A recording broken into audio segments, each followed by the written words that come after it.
So we are going to make some dryer balls out here in the pasture. I'm sure I will have lots of help. Currently, Biscuit is drinking all the water that I brought for my dryer balls, so that's happening. So we'll see how far we get. So here we are in the pasture. I have dryer balls to make. I'm going to attempt to make some here. So what we've already done is had our 2 ounces of fiber go through the washing machine for just a few minutes. Really super hot water in our nylons and our pantyhose. And so now I'm going to take it out. See how fuzzy it is. We're going to shape these so that they are a little bit more dryer ball-esque.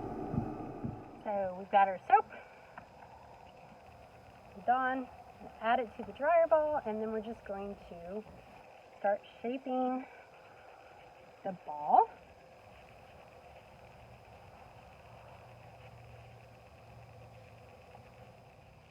So we are just shaping the dryer ball,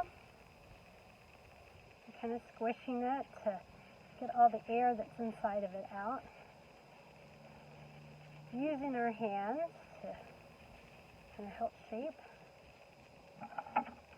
Got a bucket of water to kind of, this does not have to be hot water. This really is the soap and the friction at this point that is doing the felting for us. And Biscuit's going to give her critique. What do you think, Biscuit? Approve? Yes? Thank you. It's got Biscuit's seal of approval. So we're just going to work that dryer ball. So what happens if you accidentally felt the nylon, the stocking, the pantyhose to the dryer ball? Well, that does happen. This is why I recommend just doing the wash phase, and you just want it in there long enough so that it starts to be cohesive. You look at this ball, it's still very fuzzy, and it's really squishy.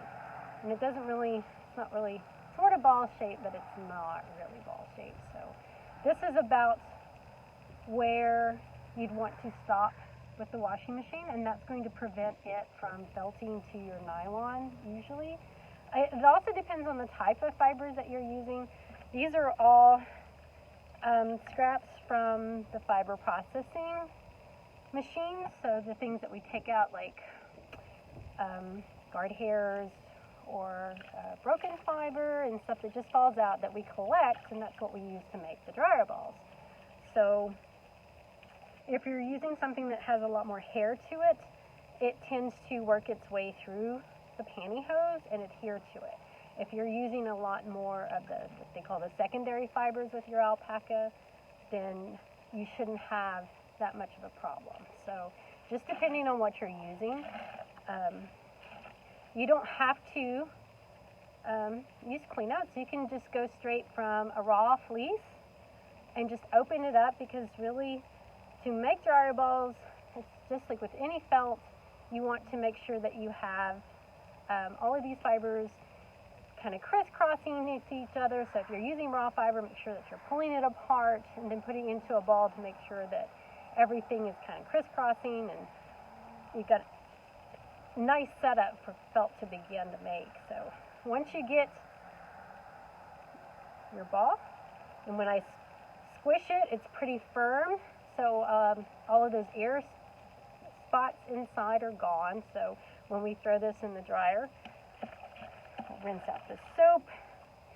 If you want, you can also rinse these in vinegar or in citric acid to help get some of the soap out. I usually just rinse them out really good with cool water before they go in the dryer. And as I said before, if you want a nice firm ball, this is where you stop with it damp. If you want a soft fluffy ball, then you'd certainly want to get as much of the water out as possible. You want just enough soap to kind of coat and lubricate.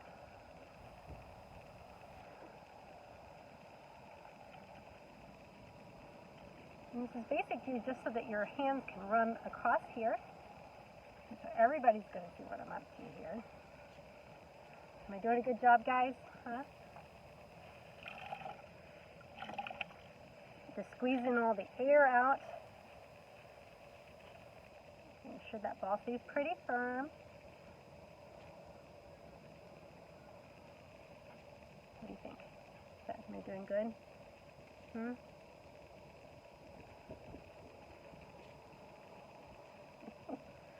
Everybody has an opinion. How do you think? How do you think it looks, Cammie? Shelly? Clyde? No? Think we're doing a good job?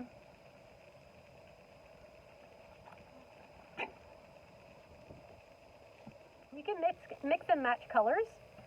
You don't have to use solid colors, so if you have some fiber, maybe that's dyed. The only problem with dyed fiber is if it is not color fast, and you run the risk of turning all your clothes pink or blue or whatever color you're using, so just be mindful of that. If it's commercially dyed, you usually don't have a problem.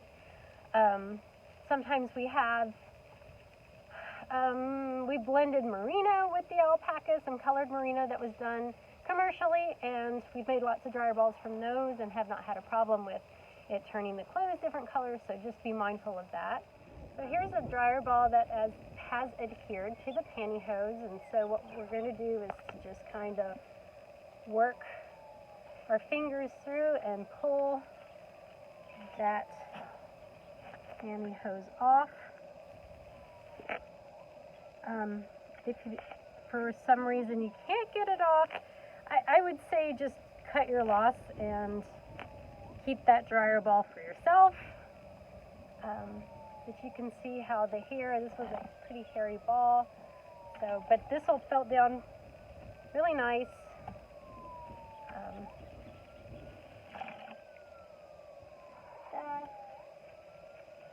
There we go. I'm going to felt this ball. Yeah, and you can see that all those hairs are starting to adhere back to the sphere. If you,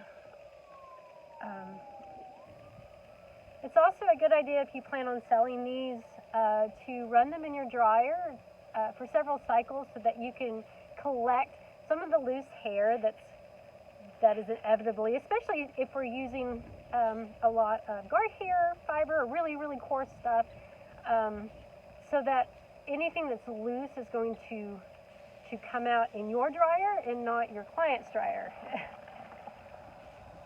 So you can also mix and match colors, different colors on your farm.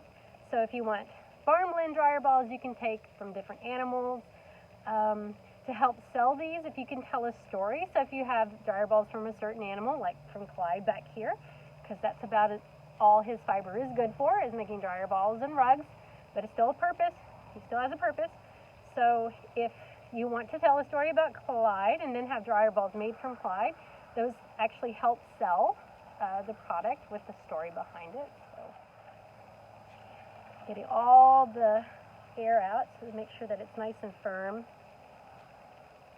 And you shouldn't have to spend too long on each ball. This is just, you know, some people don't go through this trouble, but I like them to be very round, be very ball-like. So this particular ball really didn't get too much felting in the nylon in the stocking, so this is going to require a little bit more work. Sometimes if you're using really super fine fibers, then it's going to take a little bit more elbow grease to get them to felt nice and solid, and those might be the ones that you would rather keep fluffy, so that you don't spend too much time on it, because if you spend too much time doing this, then you don't end up making a profit on it, because your time is valuable. So you should only have a couple of minutes invested in the shaping or the fulling process of the felt to get it nice and firm. And this is going to start going pretty quick. So again, pressing down, getting all the air out, and making it sure it looks like a ball.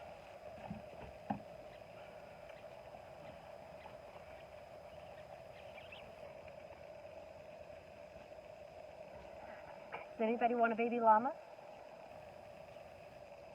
you can come get that one. I hope you enjoyed watching this short video on how to make dryer balls. It's a great way to use up some of that fiber that isn't quite yarn quality, so it's a good skill to have. Thank you so much, and I'll see you next time.